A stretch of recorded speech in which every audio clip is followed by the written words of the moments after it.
नमस्कार शिक्षार्थियों, मैं डॉक्टर सुहासिनी आपका NIOS स्टूडियो में स्वागत करती हूँ।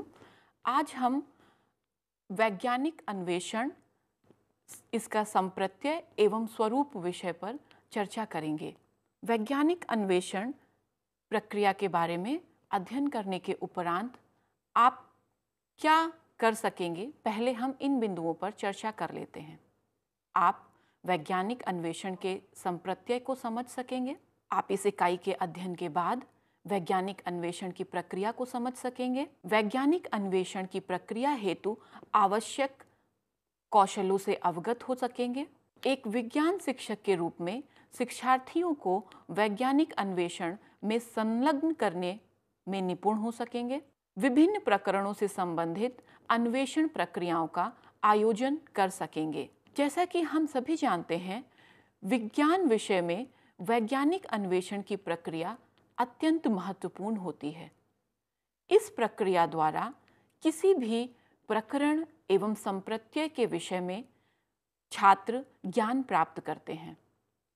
वैज्ञानिक अन्वेषण किसी घटना के कारण की खोज करना तथा उसका स्पष्टीकरण देना है। वैज्ञानिक अन्वेषण एक पद्धति है जिसके द्वारा हम किसी समस्या का समाधान खोजते हैं।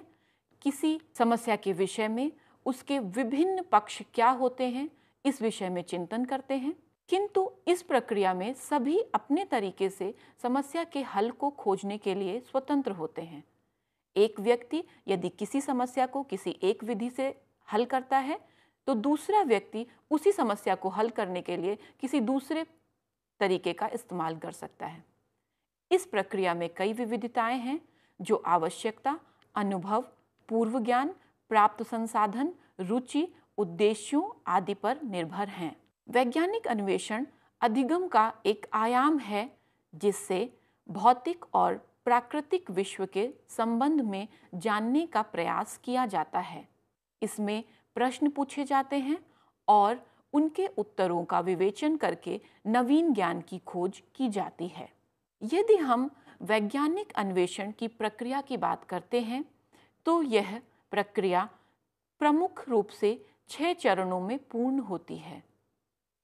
यह चरण है: पहला, समस्या का कथन करना; दूसरा, परिकल्पना का निर्माण करना; तीसरा, प्रयोगात्मक प्रारूप का नियोजन करना; चौथा, प्रदत्तों का संकलन करना; पांचवा, प्राप्त प्रदत्तों का विश्लेषण करना; और अंतिम चरण है निष्कर्षों का प्रतिपादन करना।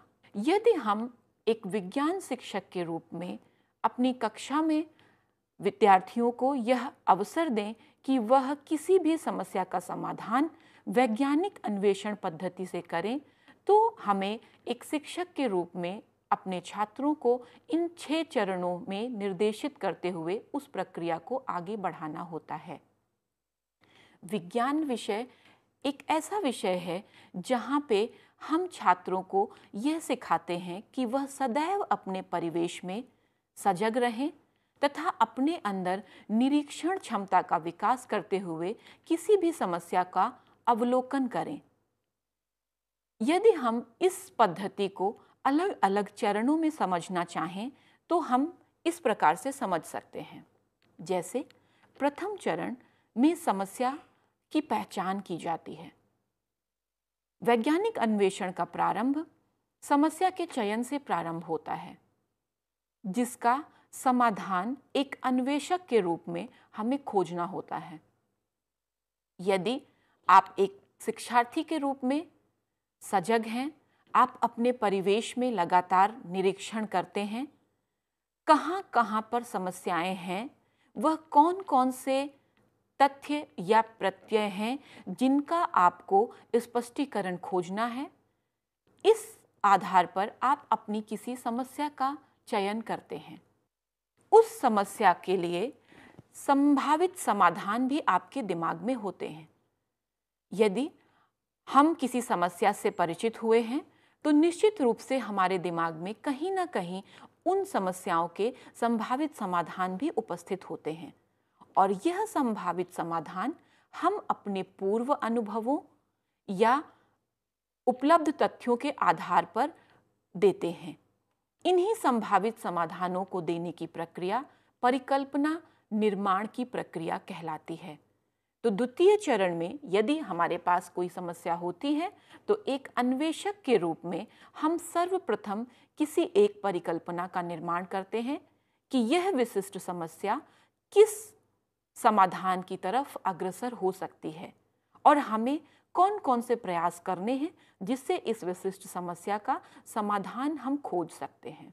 अगले चरण में जिस परिकल्पना का हमने निर्माण किया है उसकी सत्यता की परख करना आवश्यक होता है।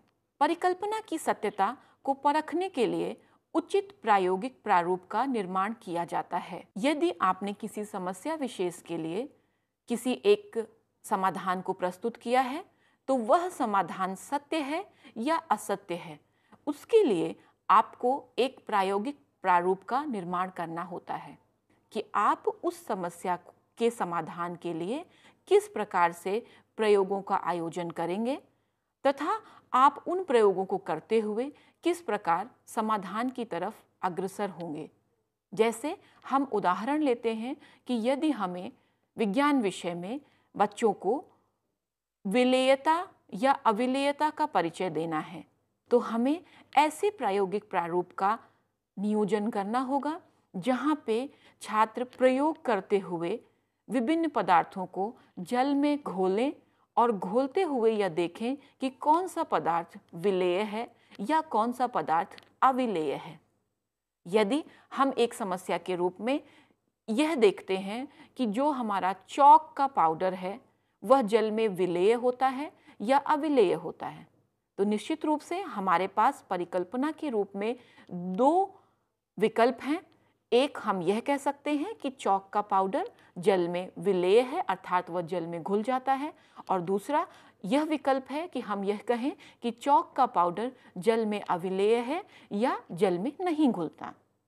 किंतु इन दोनों विकल्पों को जांचना बहुत आवश्यक है और यदि हम वैज्ञानिक रूप से ज्ञान प्राप्त करने की पद्धति में आगे बढ़ रहे हैं तो यहाँ पर हम यह प्रयास करते हैं कि हम इस विषय को प्रयोगों द्वारा सत्यापित करें और यह देखें कि यह विलेय है या अविलेय है।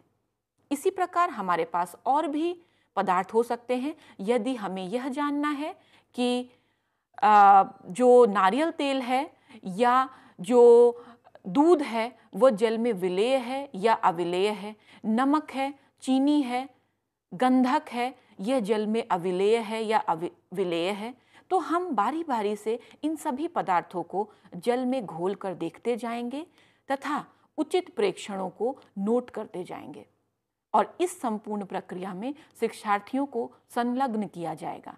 तो इस प्रकार इस प्रायोगिक प्रारूप के द्वारा हम विभिन्न प्रयोगों को करते हुए प्रेक्षणों को नोट करते जाएंगे। वैज्ञानिक अन्वेषण की अगले चरण में हम यह प्रदत्त संकलन का कार्य करते हैं। प्रदत्त जो विभिन्न प्रेक्षण आपने लिए हैं उन प्रेक्षणों को आप एक जगह इकट्ठा करते हैं। प्रायोगिक प्रारूप के आधार पर आवश्यक साक्ष्यों का संकलन किया जाना ही प्रदत्तों का संकलन कहलाता है। जब आप विभिन्न प्रकार के प्रदत्तों का संकलन कर लेते हैं तो आपके पास यह अवसर होता है कि आप उन प्रदत्तों को वैज्ञानिक तरीके से विश्लेषित करने का कार्य करें। अन्वेषण पद्धति के अगले चरण में हम प्रदत्तों का विश्लेषण करते हैं। संकलित प्रदत्तों से तर्कसंगत उत्तर प्राप्त करने हेतु प्रदत्तों का विश्लेषण किया जाता है। आपने अपने प्रायोगिक प्रारूप में विभिन्न प्रकार के पदार्थों को एक एक करके जल में घोला और घोलने के बाद यह देखा, यह प्रेक्षण लिखे कि कौन सा पदार्थ जल में घुलनशील है और कौन सा पदार्थ जल में अघुलनशील है। तो इस प्रकार आपके द्वारा विभिन्न प्रेक्षण अब विश्लेषण के लिए तैयार हैं कि आप यह विश्लेषण कर सकें कि वह कौन कौन से पदार्थ एक तरफ किए जा सकते हैं जो जल में घुल रहे हैं और उन्हें हम विलेय पदार्थ कह सकते हैं, तथा वह कौन कौन से पदार्थ हैं जिनको जब आपने जल में घोल के देखा तो वह जल में नहीं घुल रहे हैं, अर्थात अघुलनशील हैं, और उन पदार्थों को हम अविलेय पदार्थ कह सकते हैं। इस प्रकार से आप प्रदत्तों का विश्लेषण करके निष्कर्षों तक पहुंचने का प्रयास करते हैं।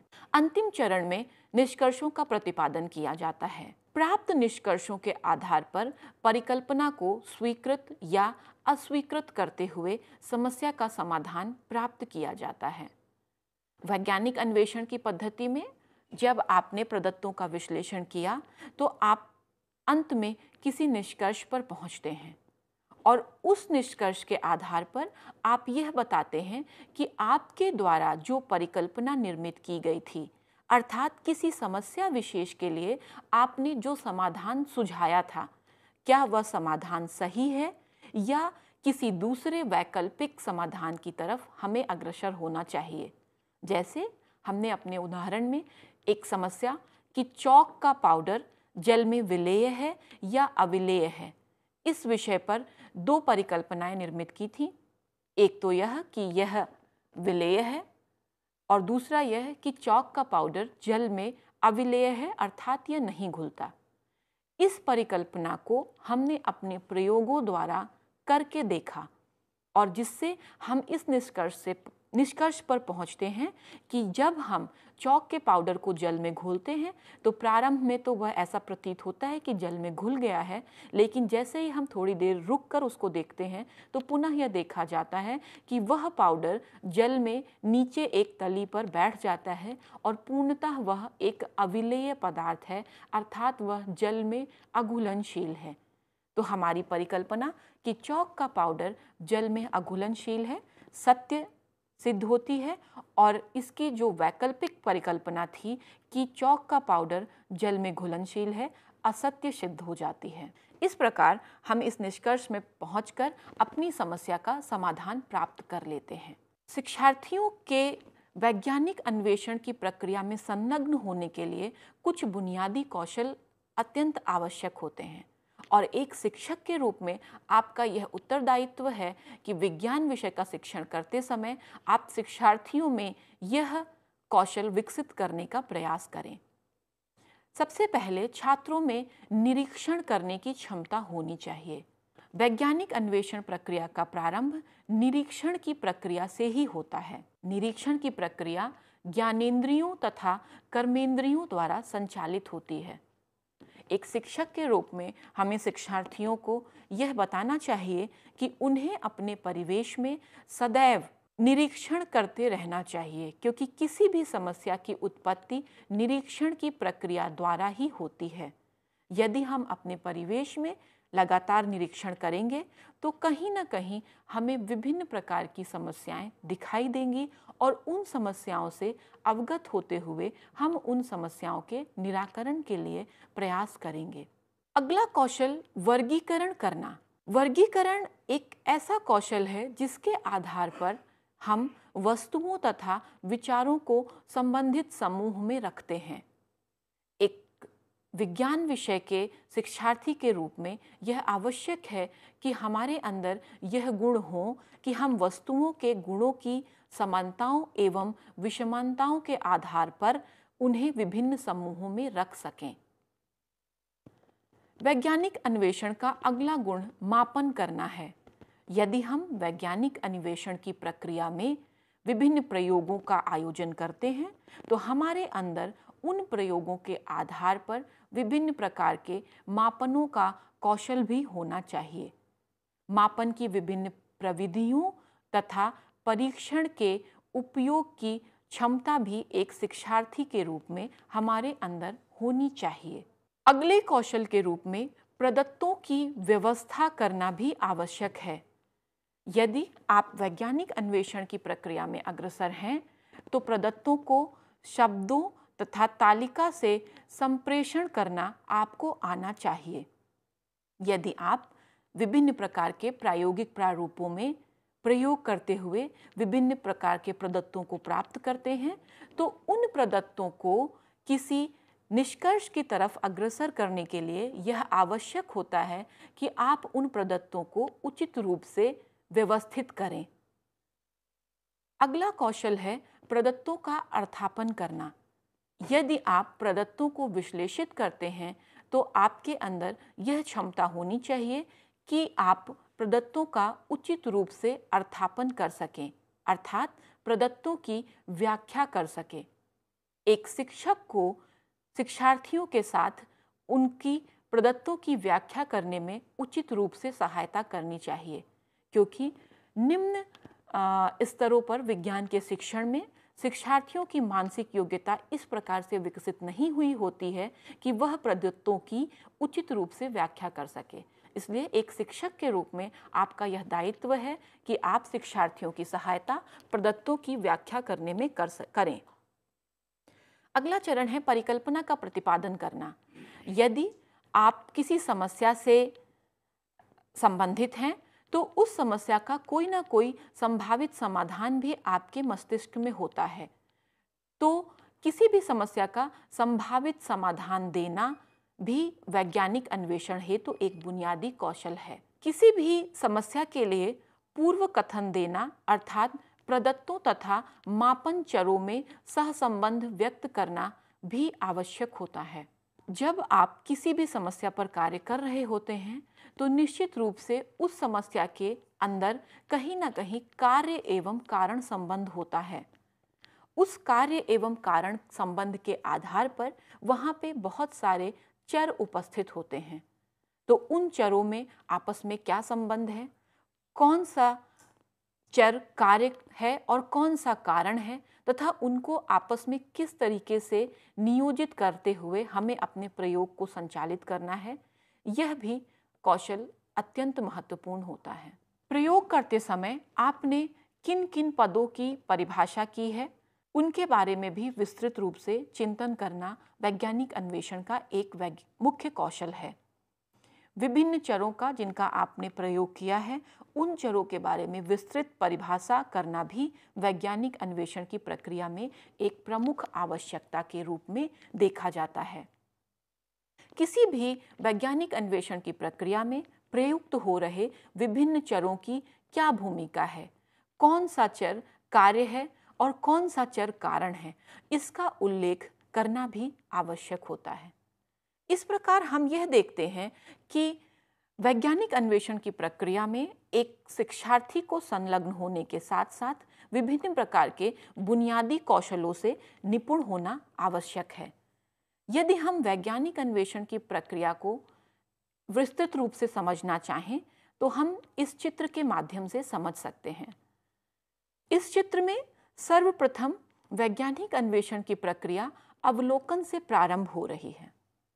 अवलोकन की प्रक्रिया लगातार होती रहती है और प्रत्येक शिक्षार्थी को लगातार अपने परिवेश में अवलोकन करना चाहिए। अवलोकन के द्वारा वह विभिन्न सूचनाएं एकत्र कर सकता है और उन सूचनाओं से ही कहीं ना कहीं उसके अंदर समस्या का भाव उत्पन्न होता है। उसे लगता है कि हाँ, इस विषय पर कोई समस्या है। उस समस्या के आधार पर वह प्रश्न करता है। प्रश्न करने के उपरांत वैज्ञानिक अन्वेषण की प्रक्रिया में यह आवश्यक है कि वह उस प्रश्न या उस समस्या से संबंधित विभिन्न साक्ष्यों को एकत्र करे। साक्ष्यों को एकत्र करने की प्रक्रिया प्रायोगिक प्रारूप के द्वारा संचालित की जाती है, जिसमें विभिन्न प्रकार के प्रेक्षण करते हुए कोई भी शिक्षार्थी अपना कार्य आगे बढ़ाता है। विभिन्न प्रकार के प्रेक्षण करते हुए विभिन्न प्रकार के चर प्राप्त होते हैं एवं उन चरों के बीच में सहसंबंध स्थापित किया जाता है। कौन से ऐसे कारक हैं, कौन से ऐसे चर हैं जो आपस में संबंधित हैं, उनके बीच में क्या संबंध है, यह प्रक्रिया विश्लेषण की प्रक्रिया कहलाती है। विश्लेषण करते हुए हम आगे परिकल्पना के निर्माण पर पहुंच जाते हैं। परिकल्पना किसी भी समस्या का संभावित समाधान होती है और उस परिकल्पना का जांच हम अपनी संपूर्ण वैज्ञानिक अन्वेषण की प्रक्रिया में करते रहते हैं और जो साक्ष्य हमें उपस्थित हुए थे, उन साक्ष्यों के आधार पर हम अपने निष्कर्ष की तरफ बढ़ने के लिए प्रयासरत रहते हैं। और इस प्रकार जब हम निष्कर्ष प्राप्त कर लेते हैं तो हमें उस विषय, उस प्रश्न या उस समस्या के विषय में उपयुक्त सूचना प्राप्त हो जाती है और उस सूचना के आधार पर हम उस विषय या उस नियम को पुनः व्यवस्थित रूप में परिभाषित करने में सक्षम हो जाते हैं। एक वैज्ञानिक अन्वेषक के रूप में अपनी भूमिका करते हुए यह आवश्यक हो जाता है कि हम यह जानें कि कोई भी प्राप्त ज्ञान अंतिम ज्ञान नहीं होता एवं उसकी सत्यता की परख आवश्यक होती है। यदि हम वैज्ञानिक नियमों एवं प्रत्ययों की बात करते हैं तो विज्ञान के सिद्धांतों के आधार पर यह संभव है कि हम विभिन्न प्रकार के नियमों एवं प्रत्ययों की सत्यता की जांच अपनी कक्षा में कर सकें। और वैज्ञानिक अन्वेषण की प्रक्रिया एक ऐसी प्रक्रिया है जिसमें आप किसी भी नियम एवं प्रत्यय को अपने द्वारा अपनी विधि से जांच कर उसकी सत्यता की परख कर सकते हैं। अतः एक शिक्षार्थी के रूप में यह आवश्यक हो जाता है कि आप विज्ञान के नियमों एवं प्रत्ययों को केवल याद करके, रट कर विभिन्न प्रकार की परीक्षाओं में लिखने का प्रयास ही ना करें, अपितु आप यह प्रयास करें कि विज्ञान के जो नियम, जो प्रत्यय, जो सिद्धांत प्राप्त हैं, उनकी सत्यता की परख स्वयं करके देखें। स्वयं करके देखने से प्राप्त ज्ञान अधिक स्थायी होता है और एक वैज्ञानिक अधिगमकर्ता के रूप में आपकी विज्ञान विषय में रुचि भी बनी रहती है। एक विज्ञान शिक्षक के रूप में हमारा ये दायित्व होता है कि विज्ञान विषय के उद्देश्यों को ध्यान में रखते हुए जो बुनियादी कौशल एक शिक्षार्थी में उत्पन्न होने चाहिए, उन कौशलों के उपयुक्त रूप से विकास के लिए वैज्ञानिक अन्वेषण पद्धति को अपनी कक्षा में प्रयुक्त किया जाए एवं विज्ञान के विभिन्न प्रत्ययों एवं नियमों का सत्यापन इस विधि को करते हुए किया जाए। इस प्रकार यह आवश्यक है कि विज्ञान की शिक्षण अधिगम प्रक्रिया में शिक्षक एवं शिक्षार्थी आपस में संलग्न होते हुए विभिन्न प्रकरणों पर वैज्ञानिक अन्वेषण का प्रयोग करें एवं अधिगम को स्थायी रूप से प्राप्त करने का प्रयास करें। धन्यवाद।